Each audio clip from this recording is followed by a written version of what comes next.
Hey nerds, does your wallet look like it could use a little magic? Well, you're in the right place. Let's talk about one of the easiest cash offers on Swagbucks and InboxDollars, and that is Harry Potter Puzzles and Spells. Harry Potter Puzzles and Spells is one of those games that anytime you're browsing Reddit and someone creates a thread asking what the easiest offers to complete for a decent amount of Swagbucks is, this is one that is almost always suggested. Let's take a look at the requirements here. As you can see, I have completed this myself. So we're going to scroll a little bit further down here on the important things to know. So what your requirements are, you reach puzzle 250 in 7 days and you'll earn yourself 2,000 swag bucks, or the equivalent of $20. And that is puzzles. The puzzles are the levels, so it's not something where you have to gain XP and complete like 5,000 puzzles to reach the level. It's 250 puzzles. And if we take a look over here on InboxDollars, you can see that it is the same requirements. You have 7 days to reach level or puzzle 250 and you get $20 cash back.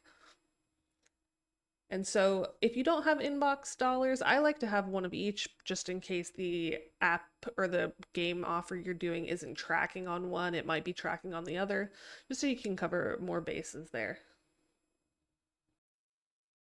All right, first of all, let's take a look at the game. So this is the website for Harry Potter Puzzles and Spells. As you can see, it's completely Harry Potter themed. Of course, it's in the name. What would you expect? This is one where if you grew up with Harry Potter, you liked the books, you liked the movies, you're absolutely gonna love this game. It is super cute. You go through the progression of the storyline as you level up and complete puzzles, and it really goes along with the movies and how the characters grow up.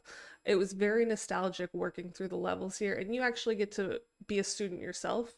You learn spells, you get magical creatures, you see the characters, and you can choose your own house and earn points. So if you're into Harry Potter, I would 100% recommend trying this game just as a Harry Potter fan, not even as your side gig making extra money with Swagbucks. But let's take a look over at Reddit now and see what other players are saying. And this is another offer that has so much information on it. Everyone's always talking about it. It's very, very easy to do. And again, we'll take a look at the game in just a minute to see, but people say, it does get harder the further you go. Obviously, higher levels means a higher difficulty. You don't really have to pay attention to the events that when you're in the game. It's really just, you have to sit down and play the game for a few hours, and you can pace it out. You do have 7 days. It doesn't have to take you all 7 days. Some people finish in 2 or 3 days. So it depends on how dedicated you want to be. This is the game on my phone here, and you can see I have gotten to level or puzzle 252. So I've completed puzzle 250 as we saw in the earlier screen where it had my achievements. And you can see I'm actually playing Quidditch right now. It's very cute, but let's see some of the gameplay here. There are some power-ups here. I have my magical creature chosen. And this is it's a simple puzzle game. You have to match 3 of the same gems in order to get rid of them. And across the top there you can see some goals. So I have to get rid of 15 books, I have to break 92 windows, and I have to get rid of 60 red gummies. So again, you just slide things together, you use your power-ups, and then you complete the quests basically in the level in order to progress to the next level.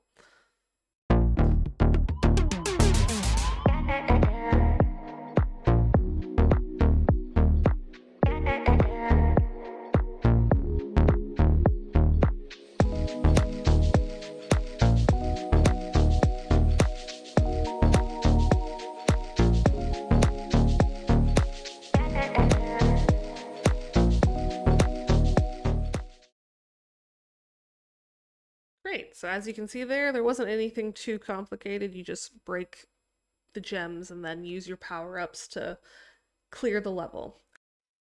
Oh, sorry, my game had frozen there for a second, and it hadn't done that the entire time that I had been playing. That was weird. All right, but as you can see, we have a couple things that we can look at here.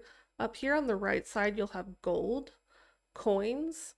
I recommend do not use these at all because you can actually use these to extend and pay for extra moves on a puzzle if you don't finish with all your moves that you have available for the level. So I actually did not use any gold. I did not need it until level 200. And then from level 200 to 250, the levels got a lot trickier. And so then I started using my gold to pay for extra moves. And I don't think I had to repeat puzzles very many times. Less than 10 times I had to repeat different levels. So it is a pretty simple game. It does take some time. It's not a passive game that you can just leave on while you're watching TV. But there are some other things over here. You have Hagrid's area for magical creatures. Oh, I just unlocked a snowy owl. And the magical creatures all have different abilities. You can unlock them using stars up here. You get this currency, the cat face, for completing levels on the first time. And you'll get experience towards leveling up your magical creatures or unlocking them. I didn't really find a big difference in which creature was better. They'll kind of clear different amounts of the level for you. And I'll see if I can use one of my creatures here. I've actually got the owl unlocked, but he's not leveled up. So if you see the little green bar under him, as soon as he's ready, you can click on him, and then he will use his ability and clear out a section of the level. Let's go back to the menu here. There are also little events on the side that you can do. You don't really need to do them very much. You could get extra gold, but it's not critical that you do them. You have power-ups before you go into the game, so you can select to go in with different power-ups. And then there are some other power-ups that you get through paying for them that are in the game. You get a couple free ones at the start, but I wouldn't count on using them. And they're across the bottom here. So as you can see, it's going to ask me to pay for them, but they're not necessary. You do not need them. As you go through the game, there are different spells that you learn. I don't have any on this level that they need to use, but they teach you as you go, so don't worry too much about them. Alright, so that is Harry Potter's Puzzles and Spells. There's not much of a strategy in this one. Like I said, it's a very simple game to complete. The only strategy I would say is just to pace yourself so you don't get burned out. That way you can ensure that you'll finish in those 7 days. It would be the worst to just procrastinate until the end and not be able to finish. So like I said, one of the easiest offers on Swagbucks, a good $20 right there for you for your pocket. If you would like to join me on this Swagbucks InboxDollars making money online journey, I will have some referral links in the description below. And I appreciate you all very much for watching my video. Make sure to follow and subscribe, and I will be making more videos, sometimes with tutorials if you actually need it, and other times just as a, hey, this is a good offer, you should do it. So go ahead and like and subscribe, leave a comment below if you have an offer you want me to check out, and I will see you guys in the next one. Bye!